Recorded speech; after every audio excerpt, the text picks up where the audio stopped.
और एक और बड़ी खबर, श्रद्धा हत्याकांड से जुड़ी हुई मामले की जांच कर रही दिल्ली पुलिस ने मुंबई में उस लॉजिस्टिक्स कंपनी के मालिक से 2 घंटे तक पूछताछ की जिसने आफ्ताब और श्रद्धा के घर से सामान को मुंबई से दिल्ली शिफ्ट करवाया था। वहीं पुलिस की एक टीम जांच के लिए मुंबई के मीरा रोड इलाके में आरोपी आफ्ताब के घर वालों के फ्लैट में भी पहुंची।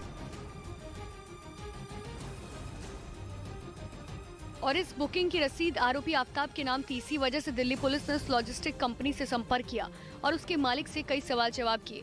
खबर है कि इस दौरान पुलिस की कोशिश ये पता लगाने की थी कि जब आफ्ताब और श्रद्धा अपना सामान शिफ्ट करवा रहे थे तब उनकी उस कंपनी के मालिक से क्या क्या बातें हुई थी और इसके साथ ही उन्होंने कौन कौन सी चीजें मुंबई से दिल्ली भिजवाई थी।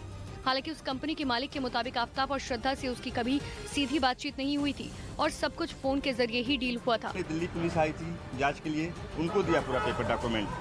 अपन वसई से दिल्ली शिफ्ट किए, उनका सामान पहुंच गया, बाकी इसके बारे में अपना कुछ और नॉलेज नहीं है। यानी पुलिस की कोशिश हर उस आदमी का बयान लेने की है जो किसी न किसी तरीके से पिछले 1 साल में आफ्ताब और श्रद्धा से जुड़ा हुआ था, ताकि उसके जरिए पुलिस को कोई अहम सबूत मिल जाए जिसके दम पर वो अपनी जांच आगे बढ़ा सके।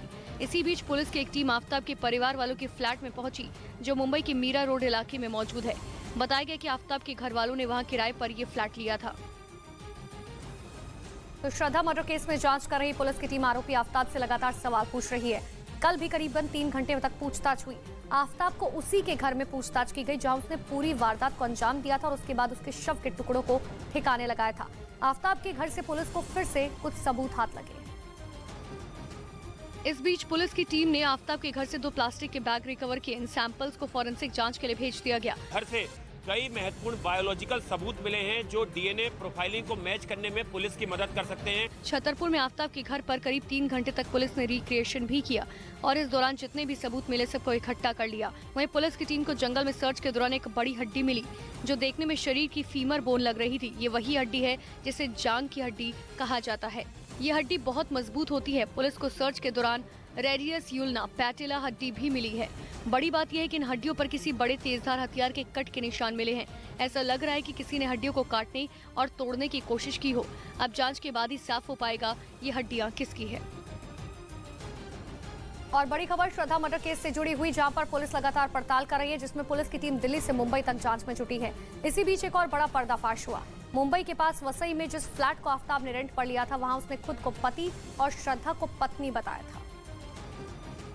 श्रद्धा की हत्या के आरोपी आफ्ताब की हर करतूतों से पर्दा उठ रहा है। जांच टीम को हर दिन नए सबूत, नए किरदार मिल रहे हैं। दिल्ली पुलिस की टीम को मुंबई में छानबीन और पूछताछ के दौरान ये जानकारी मिली कि जिस फ्लैट को आफ्ताब ने किराए पर लिया था और किराए पर रहने के दौरान दोनों ने खुद को एक शादीशुदा कपल बताया था। कपल बोला था, शादीशुदा। पति पत्नी बनकर किराए पर तो रह रहे थे, लेकिन रहने के दौरान आफ्ताब के मंसूबे ठीक नहीं थे। उसने फ्लैट में कुछ नहीं रखा था, यहाँ तक कि वो खाना भी बाहर से मंगाता था। वो लोग खाना नहीं बनाते, किचन में सामान नहीं था। बताया जा रहा है कि वसई के इस रीगल कोऑपरेटिव हाउसिंग सोसाइटी में रहने के दौरान आफ्ताब श्रद्धा से लड़ाई करता था। यानी जब वो दोनों इस घर में रह रहे थे तब से ही उनके रिश्ते में खटास आ चुकी थी। और बड़ी खबर श्रद्धा मर्डर केस से जुड़ी हुई। मर्डर केस में पुलिस की टीम लगातार मेहरौली के जंगल में जांच कर रही है। कल सुबह से लेकर शाम तक मेहरौली छतरपुर के घने जंगलों में श्रद्धा के शरीर के टुकड़ों को तलाशने के लिए सर्च ऑपरेशन जारी रहा।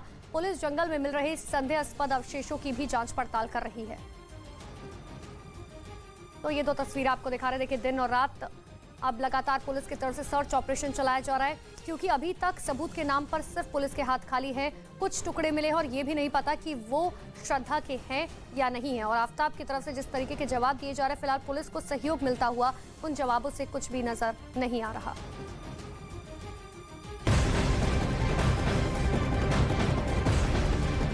तो श्रद्धा के कत्ल का आरोपी आफ्ताब जल्द ही सारे गुनाह का कबूलनामा करने वाला है क्योंकि आफ्ताब के नार्को टेस्ट की तैयारी पूरी हो चुकी है। कल यानी कि मंगलवार को आफ्ताब का नार्को टेस्ट किया जाएगा। दिल्ली के अंबेडकर अस्पताल में आफ्ताब का नार्को टेस्ट किया जाएगा। नार्को टेस्ट के दौरान आफ्ताब से 50 सवाल पूछे जा सकते हैं।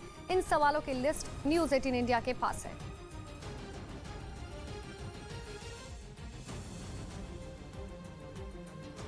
तो आफ्ताब लंबे समय से श्रद्धा को टॉर्चर कर रहा था। इसी बात की तस्दीक श्रद्धा के साथ काम करने वाले और उसके दोस्तों ने बताया। यानी कि आफ्ताब की हैवानियत कोई एक दिन की नहीं थी, वो कई बार श्रद्धा को मारने की कोशिश कर चुका था। श्रद्धा के दोस्तों से अब पुलिस पूछताछ में लगी है ताकि इश्क के नाम पर श्रद्धा से किए गए फरेब से पर्दा उठा सके। पूछताछ के बाद गॉडविन ने बताया कि दिसंबर 2020 में आफताब ने न सिर्फ श्रद्धा के साथ मारपीट की थी, बल्कि उसका गला भी दबाने की कोशिश की थी। वो किसी तरह आफताब से बचकर उनके यहाँ तक पहुंची थी। करण ने पुलिस को बताया कि नवंबर 2020 में पहली बार श्रद्धा ने घरेलू हिंसा का जिक्र किया और उसने एक मुझे फोटो भी भेजी थी, जहां उसकी दाहिनी आंख के पास एक बुरा नीला निशान हो गया था, क्योंकि आफताब ने उसे बुरी तरह से मुक्का मारा था। करण ने पुलिस को पूरी जानकारी दी है। वो उसके साथ में हाथापाई हुई थी नवंबर फर्स्ट टाइम में वो श्रद्धा ने रिपोर्ट किया था, बस वही डिटेल मैंने। उसके बाद क्या किया जब आपको मालूम पड़ा? तब मैंने उसकी हेल्प की थी, मेरे फ्रेंड के थ्रू यहाँ पे पुलिस स्टेशन उसको भेजा गया था और हॉस्पिटलाइज। पुलिस ने अभी सिर्फ 4 लोगों से ही पूछताछ की है, लेकिन न्यूज़ 18 के पास श्रद्धा के दोस्तों की जो लिस्ट है वो काफी लंबी है। तो श्रद्धा मर्डर केस में पुलिस की टीम एक तार को जोड़कर अब जांच कर रही है। दूसरी तरफ सबूतों की तलाश भी जारी है। वहीं आफताब ने पुलिस वेब सीरीज वाली जो थ्योरी बताई थी वो उसके दोस्त के गले भी नहीं उतर रही। इतनी क्रूर वारदात को अंजाम देने के बाद आफताब ने पुलिस को जो वेब सीरीज वाली थ्योरी बताई वो भी श्रद्धा के दोस्त के गले नहीं उतर रही है। रजत इसे सिर्फ केस को बरगलाने और खुद को बचाने की साजिश मानता है। ये हो ही नहीं सकता, मुमकिन ही नहीं है। हम बच्चे थोड़ी जो हम कोई सीरीज देखेंगे हम इतना इन्फ्लुएंस हो जाएंगे कि हम किसी को मार देंगे। श्रद्धा से जो हैवानियत आफताब कर रहा था उसके बारे में श्रद्धा ने अपने हर दोस्त को बताया था, फिर चाहे वो श्रद्धा के दोस्त लक्ष्मण नाडर हो या फिर राहुल राय। राहुल राय ने तो यहाँ तक दावा किया कि श्रद्धा ने आफताब से अपनी जान को खतरा बताया था। मुझे व्हाट्सएप पे ऐसा मैसेज करके बोला कि इसके साथ घर पे रही तो ये मुझे मार डालेगा, मुझे जान से मार देगा, वैसा बोलने लगी। एक्चुअली मुझे डर है, इसने 3 से 4 बार मुझे मारा, मुझे गला दबाने की कोशिश किया। आफताब की हैवानियत की कहानी सिर्फ उसके दोस्त ही बयां नहीं कर रहे, बल्कि दिसंबर 2020 में श्रद्धा का इलाज करने वाले डॉक्टर शिव प्रसाद शिंदे ने भी इसकी गवाही दी।